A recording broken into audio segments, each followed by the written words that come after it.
In 1967, at the absolute height of Beatlemania, John Lennon did something most people would never dare to do. He saw an island for sale and bought it, but he did not call a real estate agent like a normal buyer, and he certainly did not sign his own name. He secretly purchased Dornish Island, located in Clew Bay off the coast of County Mayo, Ireland.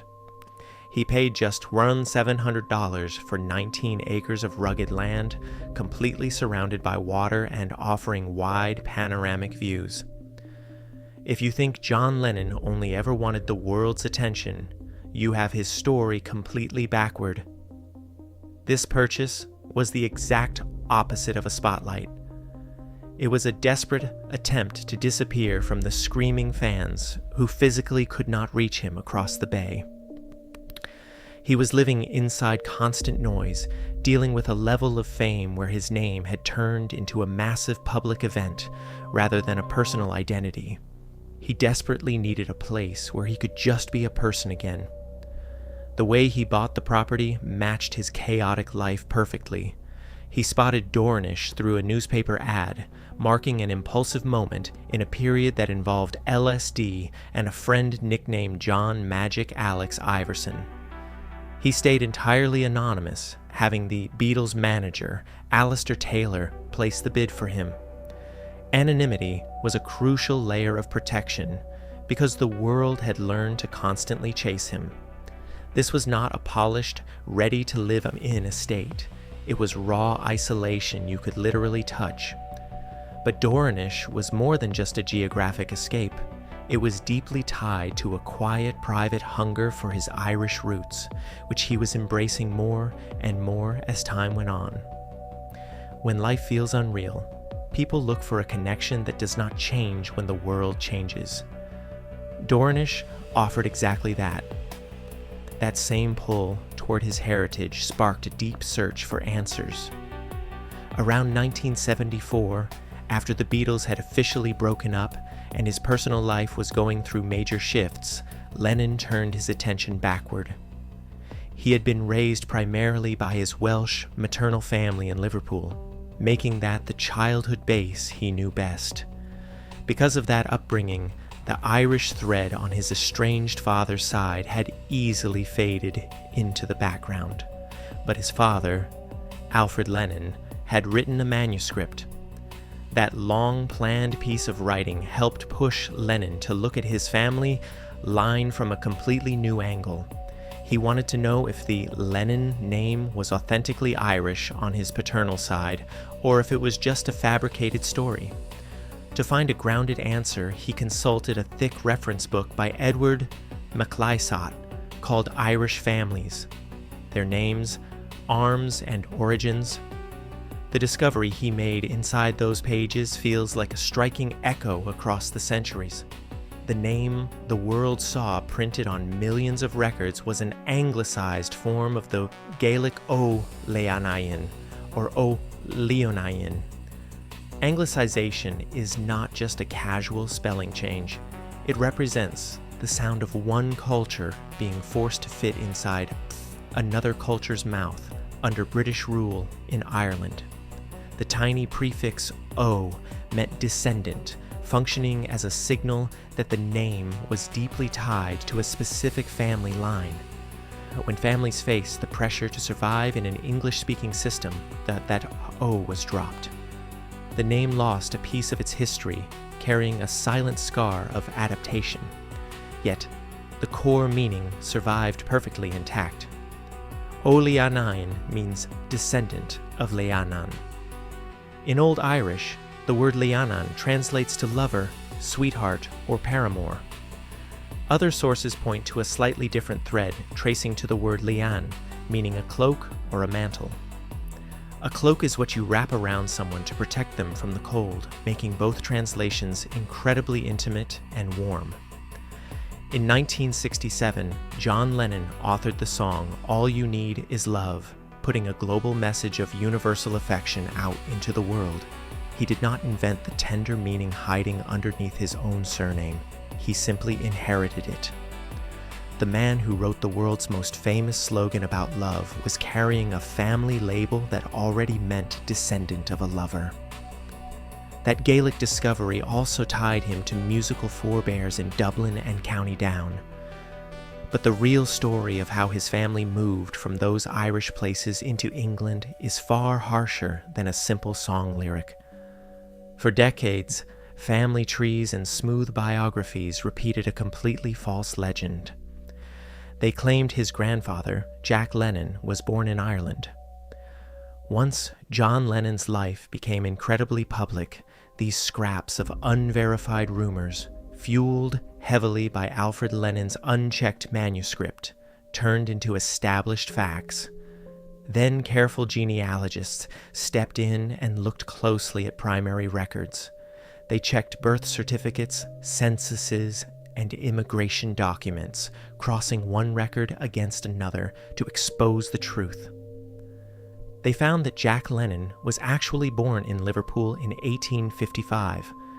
By correcting that single detail, they shifted the direct Irish arrival back an entire generation. The real immigrant was Jack's father, James Lennon. James came from County Down in Northern Ireland, the son of a farmer named Patrick Lennon. James Lennon did not leave his homeland by accident. Between 1845 and 1852, the Great Famine hit Ireland with devastating force. The potato blight wiped out the essential base of survival for countless families, leading directly to massive evictions, deepening poverty, and widespread starvation across Ulster counties like Down. Farming was supposed to be a steady, safe existence, but the crop failure turned that safety into a lethal trap. James faced an agonizing problem that left absolutely no room for pride. He could stay and watch the ground permanently stop feeding his family, or he could leave and gamble his life on a completely new place. Sometime before 1855, James joined massive waves of desperate Irish laborers and emigrated to industrial Liverpool. Liverpool was not a warm welcome wrapped in a bow. James landed in the notorious Scotty Road slums, a shockingly harsh district where arriving Irish immigrant families were packed tightly into overcrowded tenements. When too many people are forced into too little space, disease moves incredibly fast, taking exactly what it wants without knocking politely.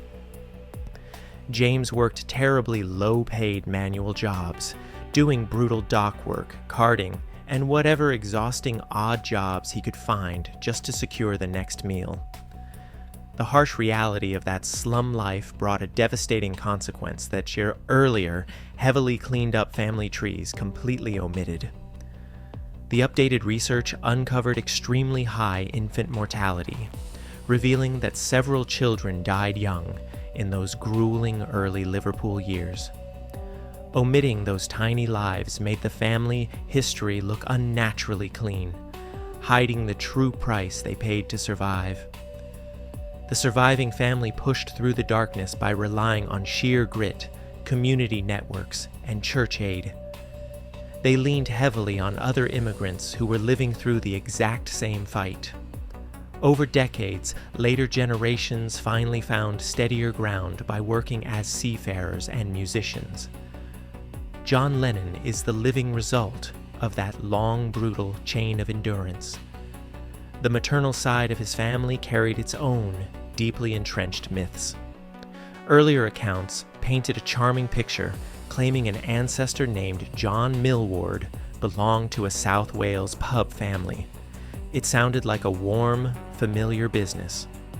But when researchers used digitized parish records and cross-verified census data, they traced Millward to a completely different reality. He was from North Wales, specifically Flintshire, with distinct gentry ties. This line stretched all the way back through a high sheriff named Owain ap Hugh, eventually connecting to the dramatic historical figure Owain Glyndwr. In both family lines, the simple, cozy legends were replaced by specific, heavily layered truths rebuilt from actual paper. Identity is shaped by choices made under immense pressure, and that pattern continued the moment John was born. On October the 9th, 1940, Britain was trapped in a terrifying war. The Blitz was destroying cities, and Liverpool faced heavy bombing raids. Even the Liverpool maternity hospital sat near Luftwaffe attacks. His mother, Julia Stanley, was a working-class English woman facing a reality filled with smoke and fear. In that exact moment, she made a deliberate choice. She named her baby John Winston Lennon. She chose Winston to honor Winston Churchill, who had become Prime Minister just 5 months earlier. That middle name was a highly common tribute at the time, operating as a strong signal of resilience. Julia prioritized national pride over Alfred Lennon's Irish paternal roots, placing the mood of a bombed city right into her son's identity. John grew up entirely unaware of his Gaelic heritage until adulthood, identifying simply as a British Liverpudlian. He carried the wartime stamp of Winston through his childhood and well into his massive fame. Then, as a fully grown adult, he made his own dramatic change. In 1969, John legally altered his name during a brief ceremony. He removed Winston and replaced it with Ono.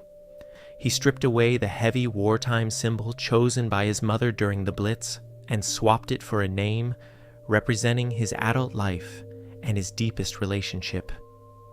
By legally becoming John Ono Lennon, he took total control of the tag sewn into his coat. He also learned exactly how to wield his famous name as a weapon. By the early 1970s, Lennon and Yoko Ono were deep in their peak activist phase. They were publicly spotlighting the brutality of the Vietnam War and supporting groups like the Black Panthers. His politics grew so loud that the Nixon administration aggressively pushed back, threatening him with deportation. This was not a bad review. It was a direct warning about losing his place in the country. When faced with state power, most public figures would retreat and stay perfectly quiet. Lennon chose absolute visibility instead.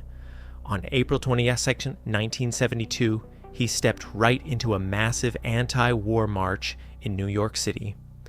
Organized by the National Peace Action Coalition, around 50,000 people gathered in the cold, stinging rain under a massive banner screaming, "Out now!" The weather itself acted like a filter, sending casual supporters home while those who stayed made a hard physical choice with their bodies. He walked with that massive crowd from Central Park down to Times Square, dragging the urgent protest directly into the loudest, most illuminated part of the city. He knew he was being heavily watched by government authorities and his name was already on lists, yet he deliberately stood where the cameras could easily catch him. Then he threw a spark into the wet crowd. He shouted, "My name is Lennon, and you can guess the rest." It was a bold, playful taunt aimed squarely at the authorities trying to intimidate him. He used his fame to weld the massive crowd together, transforming a simple chant into a powerful rally cry. Afterward, he performed acoustically nearby, taking the raw energy of the march and turning it into a melody people could carry home. His activism wasn't limited to American conflicts. He also channeled his paternal roots into direct resistance. In 1972, outrage flared over British oppression in Northern Ireland, heavily fueled by the events of Bloody Sunday. Lennon released a fiercely raw protest song called "The Luck of the Irish." He refused to keep his support vague. He donated all the royalties from that song to Northern Irish civil rights groups. He actively supported Catholic rights, Republican causes, and the push to end internment without trial. He turned his art into a physical resource, aligning his financial power with the exact place his great-grandfather had fled over a century earlier. Despite standing in massive crowds and funding loud resistance, Lennon was still fiercely chasing the silence he had purchased back in 1967. About a year before his murder in 1980, he started talking to friends and his solicitor about reviving his plans for Dornish Island. He wanted to renew lapsed building permission and construct a simple cottage on that rugged land. He envisioned retiring there with Yoko Ono, creating a life far away from any audience. He pictured them growing old together, sitting quietly and flipping through a scrapbook of madness that captured their intensely wild lives. He was moving his Irish identity from a conceptual source of pride into a physical refuge. Time violently cut that story off. He was murdered in 1980, meaning he never got to walk into that cottage or watch the Irish water with the person he loved. Yoko Ono eventually sold Dornish in 1984. The quiet escape stayed forever out of reach, but the plan itself survives like a clear footprint. Behind the screaming stadiums and the world-famous anthems, John Lennon was a man navigating incredible pressure by reaching for his roots. He carried a name that quietly meant lover, discovered a family line built on survival, and spent his final days planning a tiny retreat on an Irish island. Searching for a peace he could finally trust,